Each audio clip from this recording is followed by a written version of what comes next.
Banga jo omubale gwabadde guyimiridde ku 18 ate kati tugenda kubanga tufokasinga kwabo abakakasibwa mu laboratory. Omwogezi wa Ministry y'ebyobulamu Emmanuel Ainebyona agamba nti abakafa obulwadde buno abakakasiddwa bali 5 bokka. Abakafa bakyayimiridde ku 5 tetunafuna omuntu omulala afudde ekirwadde kya Ebola. Ainebyona agamba nti n'omuntu eyafudde kasanga teyasattiza abantu bamuggyeko sampo nga kati balindiridde okukebera okuzuula ekituufu ekyamuse. Tulinze binafuluma mu Uganda Virus Research Institute. Wano mu Kampala tetunafunayo keesi ya Ebola, so abantu babeere bagumu, naye tusaba buli omu gy'ali abeere bulindaala. Era bw'atyo n'asaba abantu okukomya okubungeesa eŋŋambo. Buli omu afudde nga tetumanye ekimuse ne batuyita nga Ministry y'ebyobulamu tusindikayo abakugu baffe ne basobola okuhandolinga bode okuziiza okusaasaanya kw'ekirwadde.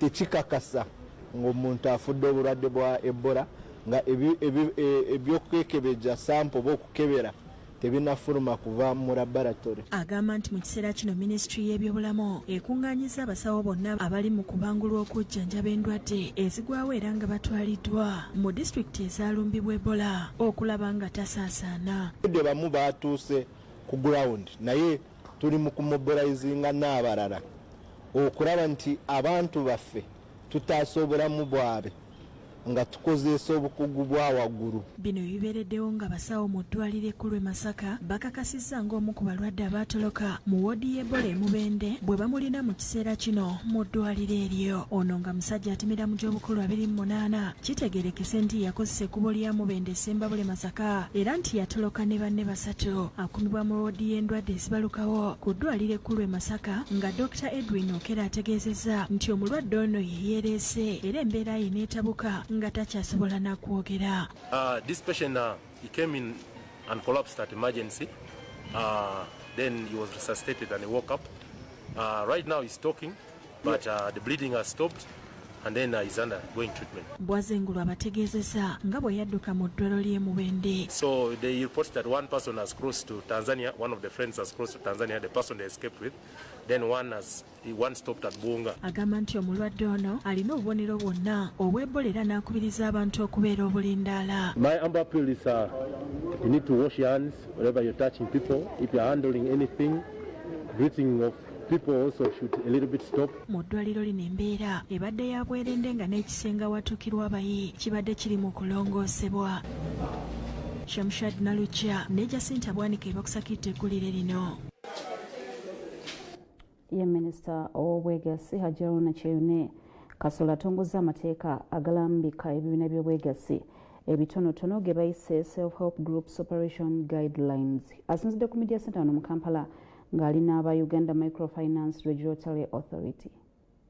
Abeegassi mu bibiina ebyenjawulo bazze bakaaba n'okwemulugunya olw'engeri abakulembeze baabwe gye babulankanyamu ensimbi zaabwe ekibamazeemu amaanyi. Kino kye kiwaliriza ab'ekitongole kya Microfinance Regulatory Authority UMRA ekirondoola entambuza y'emirimu mu bibiina by'obwegassi okuteekateeka enkola enaayamba ku gavumenti okulondoola ebibiina ebitonotono abantu mwe batereka ensimbi ng'akulira ekitongole kino Edith Namugga Tusuubira bwannyonnyola. Emabegakaawo tubadde mu mbeera nga tulina ebibiina oba mwagala obibajjukiza waliwo n'enniigiina waliwo kati ebibiina ebyenjawulo byonna bye muwulidde twogerako naye mu butuufu bwakyo nga tewali tteeka bulungi nteekwa kweyisa ntya nteekwa kukola ki.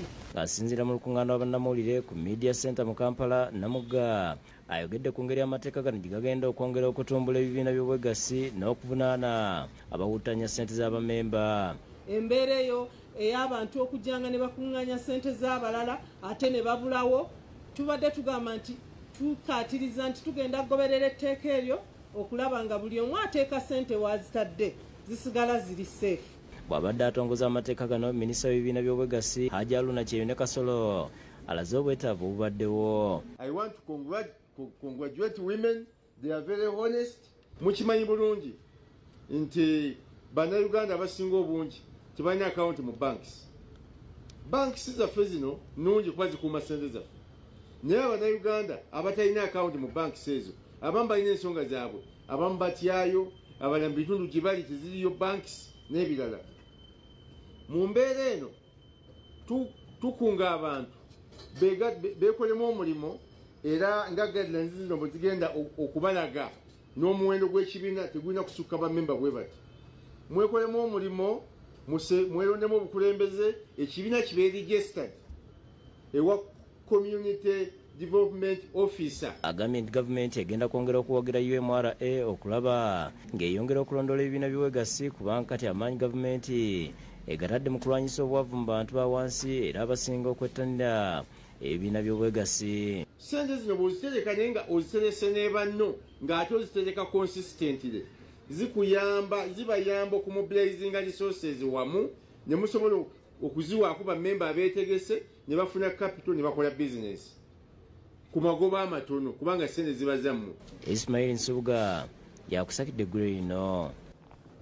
Ssaabaminisita owa Uganda Robina Nabbanja Musafiri alaze obweraliikirivu olw'omuwendo ogw'abaana abakonziba nga kino kiva kukulisibwa obubi nga n'abamu bafunayo endwadde ezibaviirako okufa. Abyogedde ku Sheraton Hotel mu Kampala bw'abadde aggalawo olukuŋŋaana olw'ebyendya wano mu ggwanga Uganda. Olukuŋŋaana lw'okubaganya ebirowoozo ku byendya lutuuziddwa ku Sheraton Hotel mu Kampala nga lwetabyeko Ssaabaminisita Robina Nabbanja, baminisita n'abakulira ebitongole ebyenjawulo ebirwanyisa enjala mu ggwanga n'ebweru waalyo. Ssaabaminisita Robina Nabbanja Musafiri alaze okutya olw'omuwendo gw'abaana abaliisibwa obubi ogweyongera nga kibaviiriddeko okufuna endwadde ez'olukunfuba n'abamu okufa. Akubiriza abazadde okufaayo okulaba nga baliisa abaana baabwe emmere ezimba omubiri. Buli omwana omu mu buli baana 10 omwana omu taliisibwa bulungi. Ekyo kiraga nti bamaama namwe bataata tulina omulimu ogw'okukola. I think we have to have a policy that every institution has a mother care center where we can come with our children, we work as we breastfeed them. I think that should be a policy on part. Okuŋŋaana wano disitulikiti y'e Karamoje nokoddwayo ng'ekyasinze okubaamu endya embi nga Ssaabaminisita akakasiza nga gavumenti bwe yaweerezaayo emmere emala. Alambuludde ne ku nteekateeka endala gavumenti zeetaddewo okuyamba Abakaramoja okulwanyisa ekizibu ky'enjala. Ekisooka tubaweereza ensigo ekula amangu. Ekyokubiri tugezezaako okulaba nga tubaweereza ebitongole ebyenjawulo. Juzi nagendayo e Karamoja n'ekitongole ky'amazzi bagenda okusima ddamu. Minisitule ya Agriculture kuba tulina ekizibu kya drought. Minisitule ya Agriculture egenda okubaweereza emidumo okutwala mu nnimiro zammwe musobole okufukirira. Bannayuganda okwettanira enteekateeka za gavumenti ez'enjawulo ez'okulwanyisa obwavu n'enjala mu ggwanga. Tugezezaako ffe nga gavumenti okulaba nga n'abantu baffe bali the 39% abatannaba kwesobola nga nabo tubateeka mu money economy nga tukozesa parish model. Kyosaba Bannayuganda mujjumbire parish model.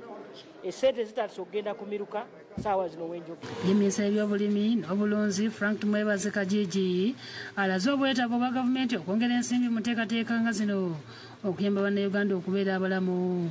When you hear us clamoring for more money to buy tractors, it's because we want to horizontally expand production. Horizontal expansion means open more land. Gavumenti yakasizza nga begenda okussaawo nutrition project esookedde ddala mu ggwanga nga muno bagenda okuyitira okusomesa Bannayuganda ku ndya emmere esaanidde.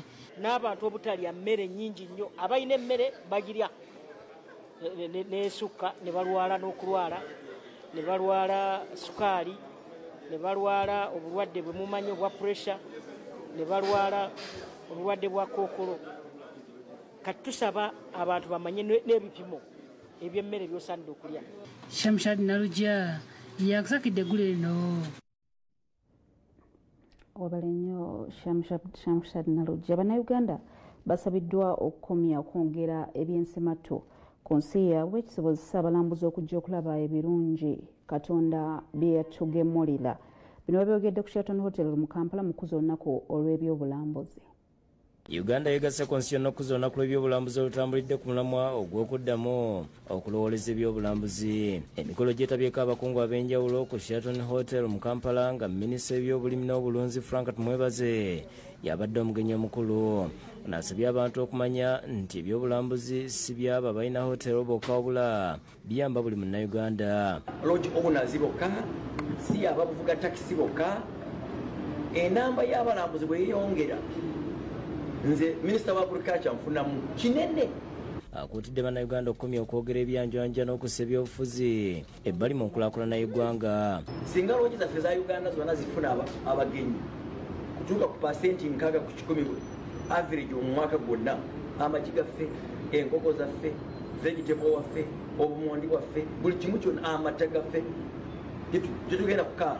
Eyakulira KCCA Dorothy Kisaka ategeeza nti bali mu nteekateeka y'okutongoza pulojekiti y'okuzimba enguudo, okussa amataala ku nguudo ne flyover egenda okumalawo obukadde bwa $288 mu ngeri y'okwongera okusikiriza abalambuzi. Let's speak of our city as a smart city, not the other cities which we visited. Akulira ekitongole kya Uganda Wildlife Authority WUA Sam Mwanda agambye nti okusinziira mu mwaka gwa 2019 bannayuganda baali tebajjumbira nnyo kulambula nsi yaabwe naye kati kikyuseemu.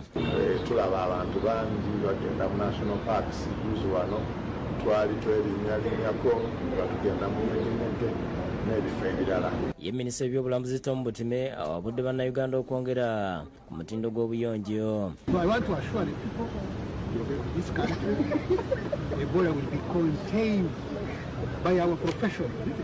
Nalungi w'ebyobulambuzi na buli akavumaasi by'abavubuka okwenyigira mu kutumbula ebyobulambuzi. Ebyobuwangwa byanjawulo nnyo eri ffe kubanga togenda kubisanga mu America.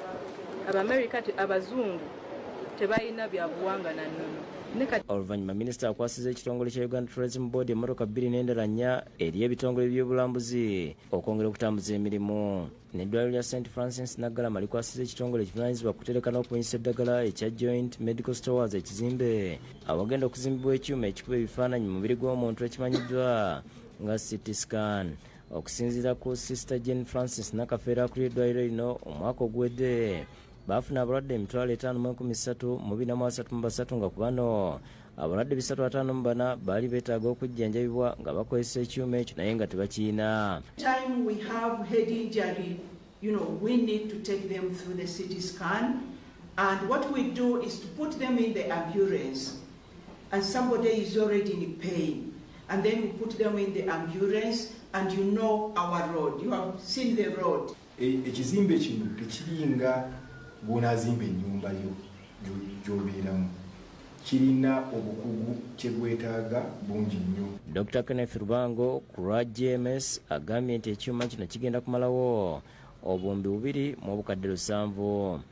Ekyuma kino kigenda tuyamba ffe ng'ab'ekyalo mu ngeri nnyingi. Ekisooka kigenda kwongera ku buweereza. Brian Membe ne St. Magis Innocent bakusakidde eggulu lino. Katudde mutu omulemuko tukomawo n'ekitundu kyaffe ekisembayo.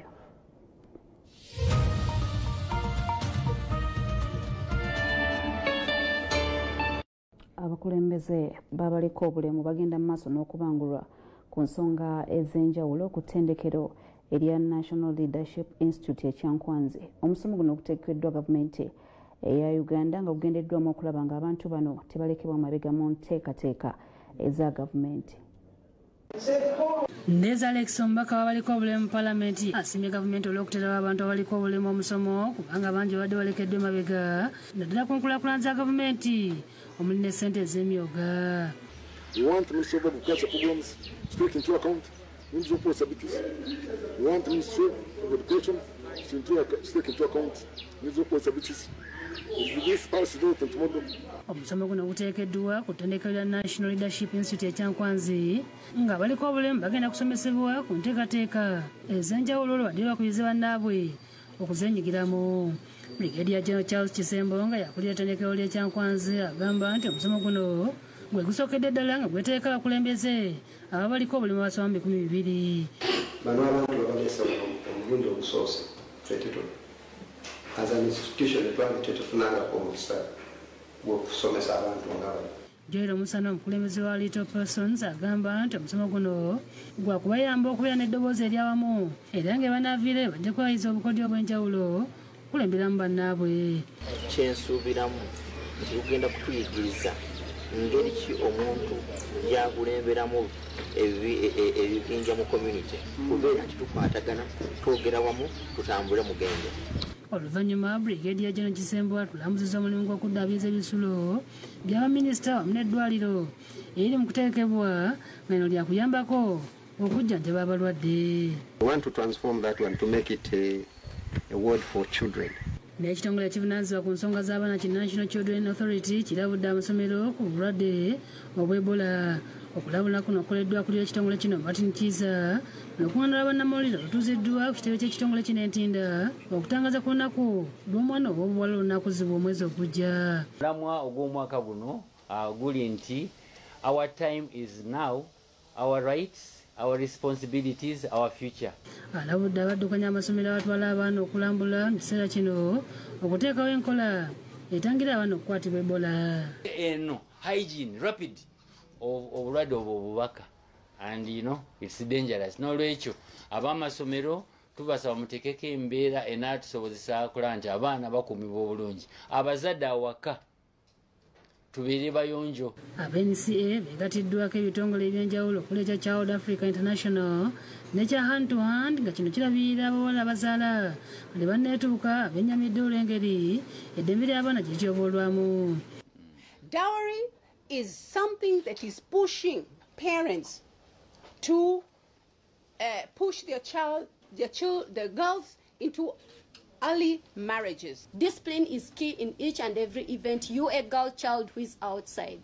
Sanyu Roberts ku lw'ekitongole ki Hand to Hand alambuludde ku musinde mbonabyalo egiteekeddwa ng'ennaku z'omwezi 2 omwezi ogujja ng'ekimu ku bikujjuko ebyokuza olunaku lw'omwana ow'obuwala. Girl Power Marathon tugenda kubeera ku Nakivubo Blue Primary School, ekisaawe kya Nakivubo Blue tugenda kudduka kilomita 7.5. So buli yenna alumirirwa omwana ow'obuwala yeta asaana okwetaba misinde gino. Maria Nantumbwe ne Adrian Bale Bwanika byokusakidde eggulu lino.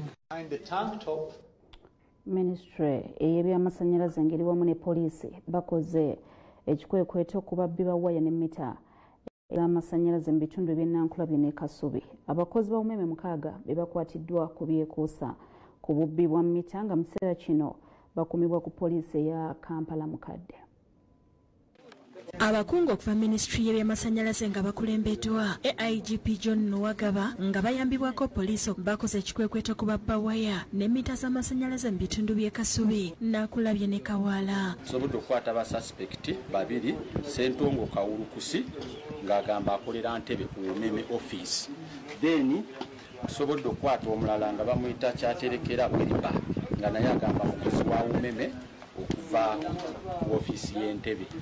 So ebisikate tugenda birekera poliisi esobola okunoonyereza. Mu nnyumba eno basanzeemu waya mita z'amasannyalaze ezisukka 30 ne kaadi zaayaka ez'enjawulo nga bino biteekeddwa mu motoka ne bitwalibwa ku poliisi y'e Kampala Mukadde okwosaako abakwate. Ne tusobola okulikavalinga mitazi za umeme yaka mita 30 ne tulikavalinga wires ne tulikavalinga ebintu bingi nnyo ne tubeera nga tulikavalinze ne identity card zino zonna. Senga Obamira akuliddemu ekikwekweto alabudde ababbi ebyamasannyalaze ne babiteeka ku nnyumba nti baakukwatibwa. Amasannyalaze katugambe senga omuntu babeera bamubyeko mita ye y'amasannyalaze alina okusasula wakati wa mitwalo 35 okubeera nga bakola replacement ya mita. So kati abantu bano bakozesa omukisa ne bajjayo mita z'abantu waggulu ku miti kasitoma ne babeera nga bamukosezza okubeera nga tafuna amasannyalaze ate n'agwa mu loosi ey'okubeera nga asasula mita empya.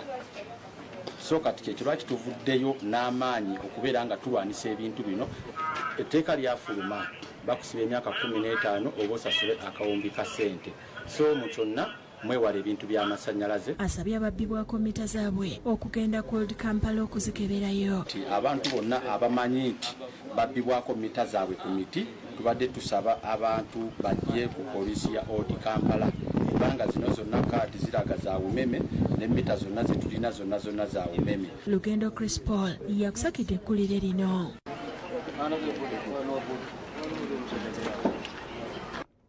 Ate ate ye Pastor Kayanja asiibudde obuyambi okugenda e Karamojja.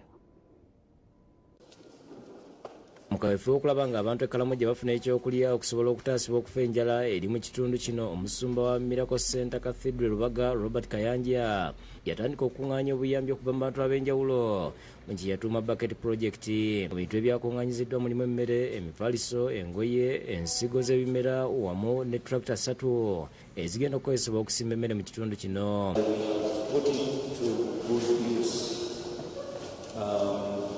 Feeding the people. And our mission also has, we've added some component of flower, plant and produce. Bino byasimuddwa ku kanisa ne bitwalibwa e Karamojja. Subiza okulimira ku bantu emmere nga kino si kyakukoma Karamojja yokka. Omusumba asoose mu lukuŋŋaana lwanjiri mwe yasabidde gavumenti ebonereza abeerimbika mu buweereza ne bakola ebikontana n'ebyawandiikibwa. Olukuŋŋaana luno yalukubye ekiteetikka ku Mercy House Church ku luguudo olw'Egayaza. Okusinza ku Kayanja si kya Bwakatonda, omusumba okubonereza endiga mu ngeri y'okutulugunya. Ntegeeza nti enjiri ya Mukama waffe eremeddwa okubuulirwa n'amaanyi ag'Omwoyo Mutukuvu. Omwoyo Mutukuvu yalumiriza ensi ekibi era talina watuweera buyinza kukuba bantu. Asibye amawanga g'abazungu obuteeyingiza mu nkulaakulana yaffe. Masannyalaze simanyi byaki, ffe tukole ku mafuta gaffe, tukole pipeline yaffe egusa amafuta.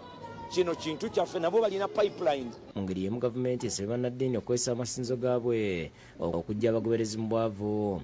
Byogeddwa Commissioner okuva mu ofiisi ya President Mary Grace Aklol mu kutuuza omusumba wa Gospel Fire Mission e Butalejja. Bishop Dennis Weresi byakusaaga yatuuziddwa ogwaddidde mu bigere Henry Mukaabya akulira amasinzo ga Gospel Fire Ministry mu Uganda. Klolo nga yakiikiridde Minisitule y'ensonga z'obwa President Mireba Balanda ayogedde ku projekiti ez'enjawulo ezizisibwawo gavumenti okukulaakulanya bannansi. You cannot see the full benefits of the BDM now, but if the money is well invested, you will never look back as a region. Uganda is looking to you for a success story. Omusumba Solomon Mutamba amuyisizza mu byalina okugoberera ebimufuula omulabirizi. Bayibuli egambye, the Bible says, oba tosobola kufuga makaako, if you cannot take of your family, tosobola kufuga mubiri gwa Kristo. Bishop Sibyakusaaga agenda kukulembera disitulikiti 7 okuli Busiya, Tololo, Butalejja, Budaka, Kibuku, Palisa ne Butebu. Yeeyamye okulagana ne gavumenti mu buweereza bwe. Njagala okubazzamu amaanyi nti no nze ng'omutume gwa Kristo ngenda kuzzaamu amaanyi mu buweereza obw'okutandika amakanisa mu Uganda. Omubaka omukyalo w'e Butalejja Florence Nebanda Ndiru atendereza Sibyakusaaga olw'ekitiibwa kyatuuseeko. And we thank God for you because through you you bring sanity in society. And being a born again is not easy because the rest of the community sometimes look at you as people who don't know what to do. Joseph Setimba ne Wilfred Masaba byakusakidde Green ku Bukedde TV. Agavudde Maseke ebyemizannyo Minisita Omubeezi w'ebyentambula Fred Byamukama agaddewo empaka ez'omupiira ogw'ebigere eza Kitone Cup mu disitulikiti ey'e Kakumiro. Faino y'empaka z'omupiira ogw'ebigere ez'emiruka mu ggombolola y'Ekikwaya mu disitulikiti y'e Kakumiro eya Kitone Cup yabadde wakati wa Mbooga ne Kikwaya ku kisaawe ky'Ekikwaya. Empaka zino eziteekeddwa munnabyamizannyo Ronald Kitone zeetabiddwako ne Minisita Omubeezi w'ebyenguudo Fred Byamukama wamu ne ssentebe wa disitulikiti y'e Kakumiro Joseph Sentayi. Empaka Mboga aziwangudde oluvannyuma lw'okumegga bannannyinimu aba Kikwaya ku ggoolo emu ku bwereere eyateebeddwa Godfrey Birungi.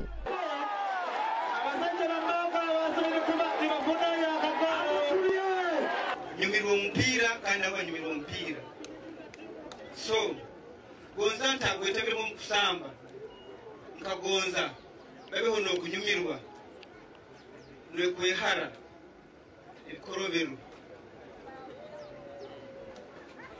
kandi kyemanyire binekuba byakendeiro.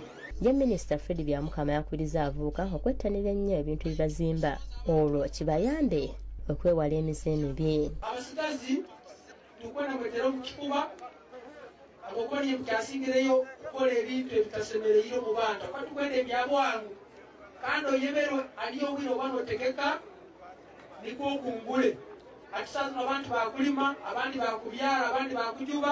Abawanguzi ab'Ambooga bakwasiddwa ekikopo Sseddume w'ente ensimbi emitwalo 800 wamu ne sseeti y'emijoozi wakati mu ssanyu.